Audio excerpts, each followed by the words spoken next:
Hello and welcome to Afro Tales, where every tale hides a shadow and some whispers are never meant to be heard.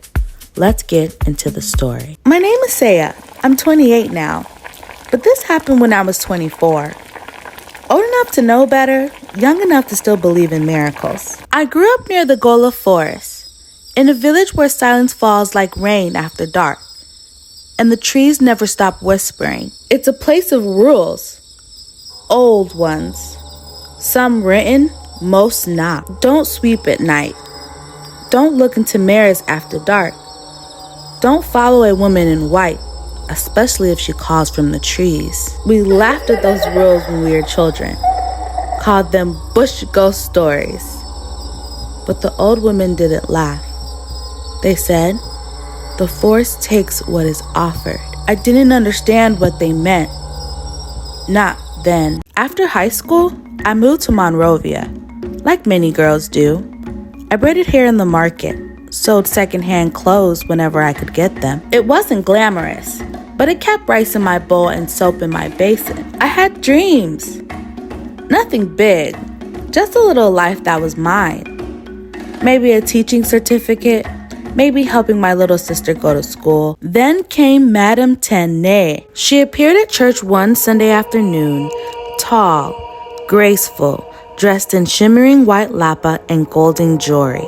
That didn't look bop, it looked old, like it belonged to someone important. Her voice was smooth, like river water. And when she spoke, people leaned in without even knowing why. She told us she ran a resort in Abidjan, that she needed respectful, clean, God-fearing girls for her hospitality jobs. No hard labor, she said. Just front desk, serving guests, maybe a little cleaning. You'll be trained. You'll wear uniforms. You'll live in staff housing. The pay? $300 a week. Gasps went through the room. You could feed a whole family on that. She gave out flyers and took down names. I signed mine first. Some of the older women frowned.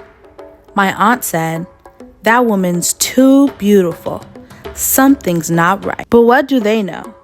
They've never left the village. They didn't know how hard life was for us girls with no connection. A few days later, I got a call. I had been selected. We were to leave in 2 days. 1 backpack each. No phones allowed for security and coordination. I asked why. They said the roads weren't safe, that traffickers might stop us if we posted our location. Ironic now. 12 of us boarded the van just before dusk. All girls, all pretty, all between the ages of 18 and 30. I recognized a few. Yaya, who had just turned 18 and never left her mother's side before. Blessing, tall and fierce looking, but soft inside. And Fatu, who brought her Bible and held it close to her chest like armor. The van had dark windows. The driver didn't speak.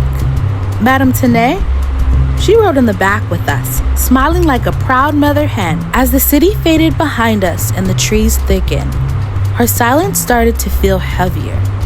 She stared at us like she was counting something. No one said anything. The night fell fast. I watched the outline of the trees blur past, thicker than I remembered. The stars vanishing behind leaves that didn't seem to end. The road twisted, then turned to gravel. The van slowed, then stopped. I thought maybe we'd reach a rest stop. But there were no lights, no buildings, just trees. And the sound of something. Frogs, maybe?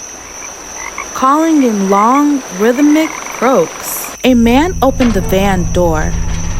He had a rifle slung over his shoulder and a smile that didn't reach his eyes. Come out. Yaya hesitated. He grabbed her arm. Madame Tene said nothing. That's when I knew this wasn't a job. We marched into the forest, single file.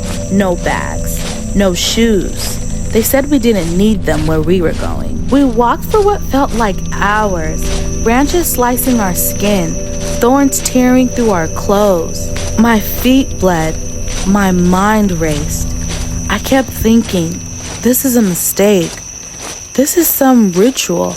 They're just testing us. Then we reached the clearing, a perfect circle. White stones around the edge, a pool of black water in the middle that didn't reflect the moonlight. The air was cold, wrong, like something had stopped breathing. Madame Tenay stepped forward and raised her hands. "She is ready to choose," she said. Then I saw it. Not Madame Tenay. Her. She rose from the edge of the pool like mist.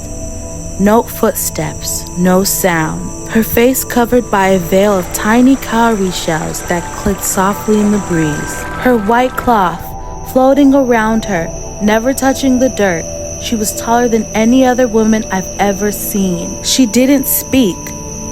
She didn't have to. My whole body screamed wrong. The girls froze, except for Blessing. She tried to run. One of the men hit her with the butt of his gun. She fell and didn't move. Madame Tenay didn't flinch. "The offering is ready," she said. "Let the spirit choose." I still don't know what happened inside me. Panic, maybe? Instinct? Something deeper? Something primal?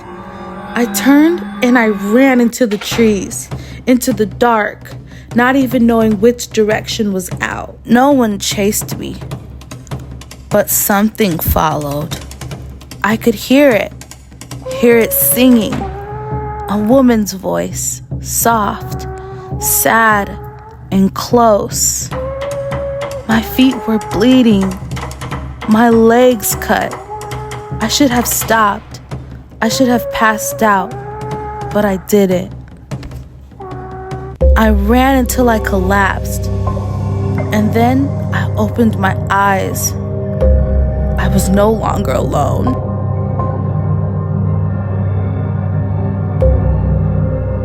And that's another tale from the heart of Africa. If you're feeling the vibes, hit the like button, subscribe, and drop a comment with your favorite part. New stories drop every week. Don't miss out. And again, thank you for watching Afro Tales.